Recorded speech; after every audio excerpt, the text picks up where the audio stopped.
Essa aqui todo mundo conhece, que você quer perder alguns quilinhos, e aí como é que você vai fazer? Primeiro, tem que saber qual que é o peso antes e depois, não é? Então, para saber o peso antes, você vai subir na balança depois daquele almoço de quarta-feira, comer aquela bela daquela feijoada com a turma da firma, aí você vê a balança lá na farmácia, aí você sobe na balança com sapato, com bolsa, mochila, sei lá o quê, para ver aquele número mais alto possível. Por quê? Porque no dia seguinte, na quinta-feira, você vai comer só uma saladinha básica, vai ficar com fome, volta para casa, toma um banho, aproveita e faz um xixi legal antes de ir para a balança, sobe pelado em cima da balança e você vê um número bem baixinho. Você fala, uau, perdi 3 quilos. Muito bem, parabéns. Parabéns porque você acabou de descobrir o viés da confirmação. Eu sou Seiichi Arata e você está assistindo mais um episódio da nossa série Arata Livros. E hoje a gente vai continuar o exame do livro A Arte de Pensar Claramente, de Rolf Tobelli. O tema específico desse vídeo é o viés da confirmação. Viés da confirmação é um tema bem recorrente, a gente vai falar muito dele em vários outros vídeos. E só para você ter uma ideia, imagina assim, que eu coloco um óculos que tem uma lente cor-de-rosa. Então, tudo que eu vou olhar tem uma cor cor-de-rosa, né? Diferentes tons de rosa. Está alterando a minha realidade. O viés da confirmação é a tendência da gente interpretar informações novas através de uma lente. Lente essa que vai alterar a realidade para que a gente confirme as nossas crenças, as nossas convicções. Isso é assustador porque é o que está por trás de vários preconceitos que a gente tem no mundo. Por quê? É que o viés da confirmação tira o nosso dom mais especial, a nossa inteligência. A pessoa que se comporta orientada pelo viés da confirmação, ela está vendo uma realidade que ela já queria ver. Ela não vai ver aquilo que não interessa para ela.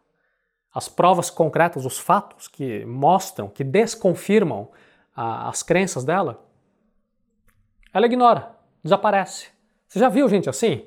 Parece que você está conversando com, sei lá, uma pessoa que teve uma lavagem cerebral. Impressionante, tem pessoas que perdem a capacidade racional, capacidade crítica. O livro até faz uma citação do mega investidor Warren Buffett, que ele fala que o ser humano ele tem um grande talento. O talento do ser humano é essa habilidade, esse dom nosso de interpretar novas informações de uma forma especial. Como é que a gente interpreta isso?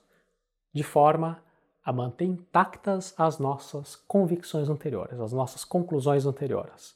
Ou seja, em vez de olhar uma coisa nova e aprender algo a partir daquilo e crescer, o camarada apenas quer confirmar aquilo que ele já sabia, o que ele achava que já sabia. É um bitolado, né? É o cara que entra numa discussão, num debate polêmico, pode ser científico, de ordem ética, de ordem política, e ele não está entrando com uma vontade de aprender algo, com a intenção de aprofundar o entendimento dele naquele assunto. Não, ele já entra com opinião formada, ele quer massacrar os oponentes, ele quer mostrar que ele é o dono da verdade.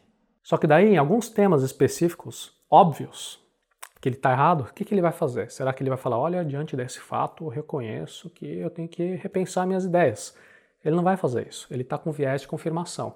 Então ele ou vai ignorar, ou ele vai mudar de assunto, ou pior, e mais comum até, ele vai distorcer o entendimento dele de modo a proteger aquelas crenças iniciais.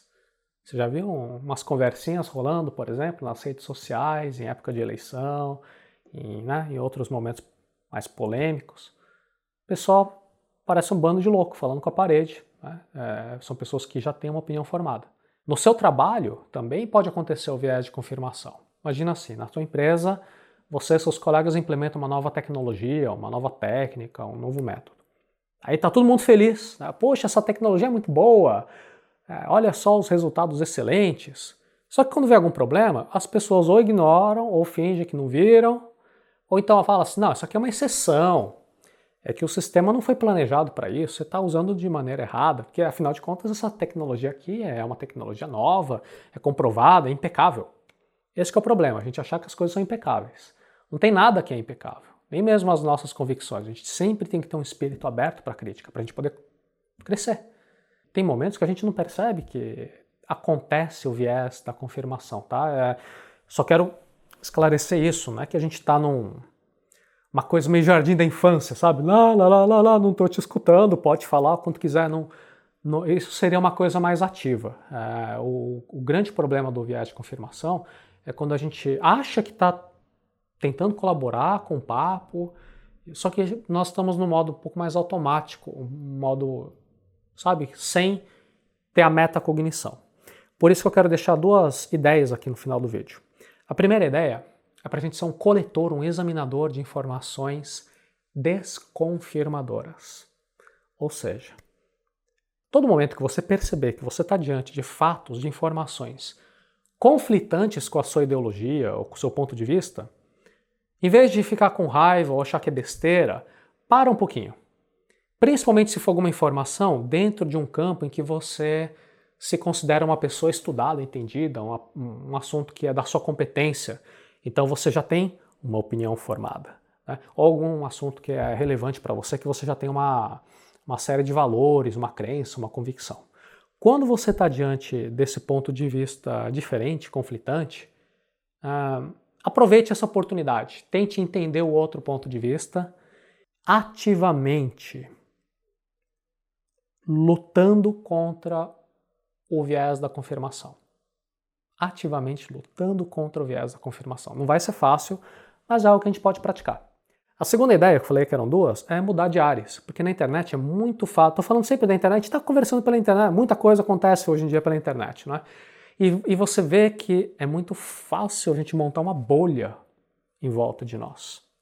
É muito fácil você conhecer, conectar com pessoas que pensam de forma muito parecida, que gostam das mesmas coisas, que leem os mesmos livros, que acompanham os mesmos sites, que seguem a mesma visão política, que têm, enfim, uma série de ideias parecidas. Por um lado é muito legal, porque quando você está dentro, por exemplo, de um grupo de pessoas que tem um hobby ou que tem uma grande paixão por algum tema artístico, ou informações, você vê que as pessoas compartilham coisas que você gosta. E a gente descobre novas coisas dentro daquele domínio que a gente gosta. Só que o que você vai perceber também? Tem hora que começa a ficar mais do mesmo, não é? E se você fizer um pequeno esforço, você vai ver outros grupos diferentes que podem ter um ponto de vista oposto. Essas pessoas vão te dar um choque de realidade, elas vão talvez ser uma fagulha que ajuda a você combater o seu viés de confirmação. E como sempre, muito obrigado por você acompanhar a nossa série Arata Livros da Arata Academy. Eu quero fazer a leitura aqui de uma pergunta de um amigo, o Matheus Costa. Matheus deixou um comentário no vídeo Arata Livros 04. O Matheus fala assim, olha, Seiti, eu tenho uma curiosidade, quais são as suas profissões anteriores? E aí, Matheus, tudo bom? Com relação a atividades profissionais, eu quero fazer um convite para você, tá? Você, todo mundo que está assistindo aqui, vocês podem me adicionar numa rede chamada LinkedIn. LinkedIn. E lá você encontra, é como se fosse um currículo, tem um histórico do meu trabalho e a gente também se conecta por lá, uma rede social profissional. Vou deixar o link aqui, eu até botei um redirecionador, que é o arata.se/CITSEII, são dois Is, SEIITI, LinkedIn. Vou até escrever aqui para ficar mais fácil, tá bom? A gente se fala lá no LinkedIn.